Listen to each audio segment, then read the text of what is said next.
নমস্কার, দেখছেন talk to Bangla. আমি অভিষেক রয়েছে আপনাদের সাথে। এই মুহূর্তে যে খবর নিয়ে উপস্থিত হয়েছি, যারা অন্ধভক্ত রয়েছেন তাদের জন্য এই ভিডিওটা অত্যন্ত গুরুত্বপূর্ণ ভাবে আমরা তৈরি করছি, এবং আপনারা যদি কোনো অন্ধভক্তকে চেনেন তারা কাইন্ডলি এই ভিডিওটা একটু শেয়ার করবেন। তার কারণটা কি বলুন তো, এই মুহূর্তে আপনারা শুনেন না বিভিন্ন সময় যে নরেন্দ্র মোদীর মতন বিশ্বগুরু, যাকে কিনা সারা পৃথিবী ভয় পায়, তিনি সারা পৃথিবীকে কন্ট্রোল করার মতন জায়গায় রয়েছেন, তার বিদেশ নীতি নাকি অভাবনীয়। সারা পৃথিবীর কেউ নাকি এই মুহূর্তে ভারতবর্ষের দিকে চোখ তুলে তাকাতে পারে না। ভারতবর্ষের ইতিহাসে ভারতবর্ষ স্বাধীন হওয়ার পর ৭৯ বছরের মধ্যেই প্রথমবার ভারতবর্ষের এমন দিন দেখতে হলো যে ভারতবর্ষকে আমেরিকা লিখিতভাবে জানালো যে আমরা ৩০ দিনের জন্য তোমাদেরকে পারমিশন দিচ্ছি।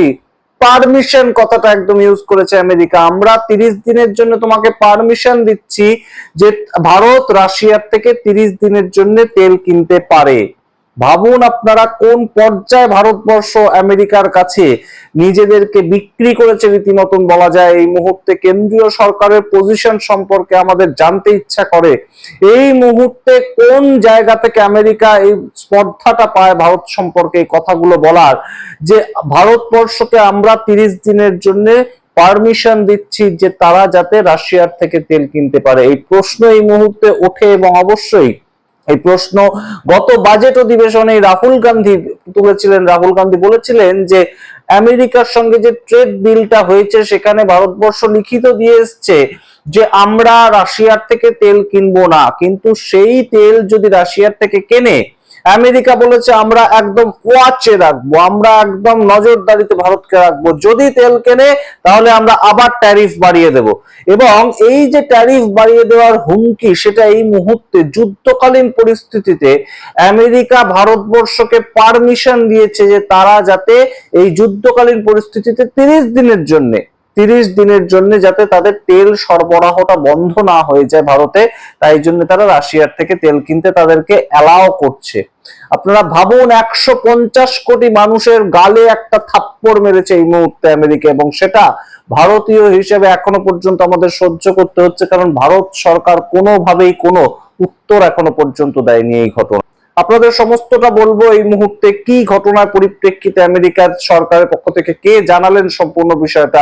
তার আগে অবশ্যই টক টু বাংলা ইউটিউব চ্যানেলকে সাবস্ক্রাইব করবেন। আপনারা জানেন এই মুহূর্তে যেহেতু স্টেট অফ হরমুজটা ইরান বন্ধ করে দিয়েছিল এবং সেখান থেকে সম্পূর্ণভাবে তেল সরবরাহ হতো ভারতে, সেই জায়গা থেকে একটা সংকটের জায়গা তৈরি হয়েছিল যে ভারতবর্ষ পরবর্তীতে তেল পাবে কোথা থেকে। ভারতবর্ষের পেট্রোলিয়াম মিনিস্টার হরদীপ পুরী, যার নাম এপস্টিন ফাইলে এসেছিল, তিনি যদিও একদম সরাসরি জানিয়েছিলেন যে আমাদের কাছে যথেষ্ট পরিমাণ তেল রয়েছে, কোনো অসুবিধার জায়গায় নেই, কিন্তু এই যথেষ্ট পরিমাণ তেলটা কত দিনের জন্য রয়েছে, সূত্র মারফত যা খবর চালানো হচ্ছিল যে মাত্র ২৫ দিনের জন্য তেল ভারতবর্ষের কাছে আছে। তাহলে সেই ক্ষেত্রে ভারতবর্ষ কি এই মুহূর্তে রাশিয়ার থেকে তেল কিনবে? কিন্তু ভারতবর্ষ রাশিয়ার থেকে তেল কিনতে গেলে তো তারা একদম সরাসরি ট্রেড ডিলে আমেরিকাকে বলে এসেছে যে তারা ভারতবর্ষ আর রাশিয়ার থেকে তেল কিনবে না। এবং সেই জায়গাটা তাহলে এই মুহূর্তে কিভাবে ম্যানেজ করবে, তেলের যে সংকটটা সেটা ম্যানেজ করবে কিভাবে? কারণ হরমুজ প্রণালী সেটাকে তো বন্ধ করে রেখেছিল ইরানে।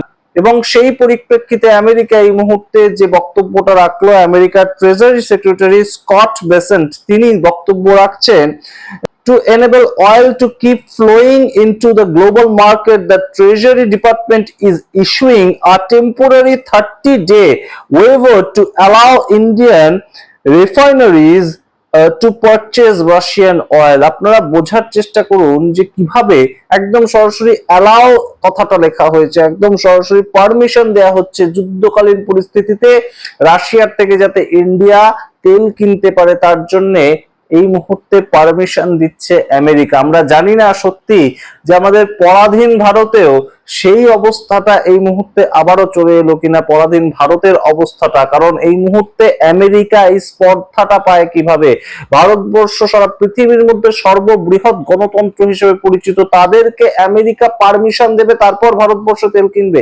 এই প্রশ্নটা রাহুল গান্ধী দেশের বিরোধী দলনেতা তুলেছিলেন সংসদের অভ্যন্তরে। কি বলেছিলেন রাহুল গান্ধী আপনারা শুনুন, তারপর আসছে এ নিয়ে বিস্তারিত ব্যাখ্যায়। Now the United States will decide who we buy oil from. Yes. The United States will come to us and say, you cannot buy oil from so and so and so and so and so and so. Russia, Iran, whoever they want, they will decide. Our Prime Minister will not decide. Please understand, and they will monitor. They will keep a watch, meaning they will look, and if India buys oil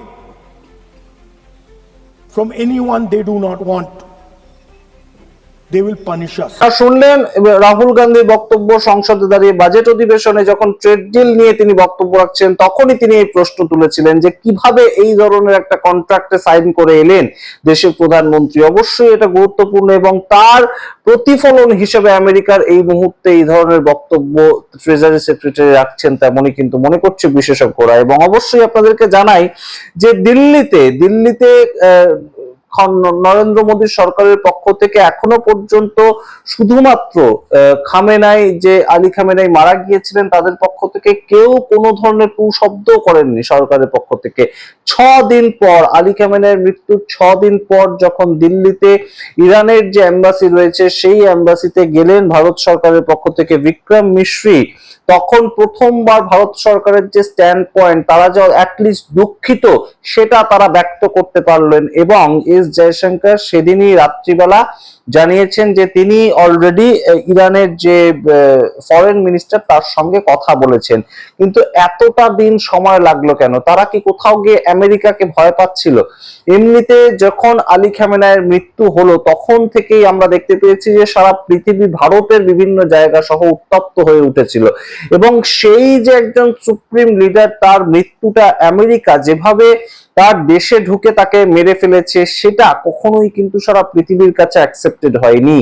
এবং সারা পৃথিবীর থেকে বিভিন্ন দেশের নেতারা তারা কিন্তু এই যে মৃত্যু, আলী খামেনাইয়ের মৃত্যু, তাতে দুঃখ প্রকাশও করেছে। কিন্তু ভারত সরকার দুঃখ প্রকাশ করা তো দূরের কথা, কোনো বাক্য ব্যয় করেনি আলী খামেনাই এই যে সামগ্রিক বিষয়টা ঘটে গেল সেটা নিয়ে। এবং ইরান এবং ইসরায়েলের যুদ্ধে আমেরিকা যেভাবে পার্টিসিপেট করে ফেলেছে সেটাকে নিয়ে যেমন প্রশ্ন উঠছে, ঠিক তেমনই প্রশ্ন উঠছে যখন যুদ্ধ লাগার মতন পরিস্থিতি ছিল। আমরা আপনাদের সামনে প্রতিবেদনও রেখেছিলাম যে কেন সেই সময় নরেন্দ্র মোদী হঠাৎ করে চলে গেলেন ইসরায়েলে, হঠাৎ করে কেন 24 এবং 25 তারিখ তিনি ইসরায়েলে কাটিয়ে এলেন। সেই সময় তিনি কেন বলে এলেন যে আমরা ইসরায়েলের সঙ্গেই রয়েছি, এবং তার যে ফল, তার প্রতিফলনটা কি ভারতবর্ষকে ভোগ করতে হবে না ইরানের কাছ থেকে?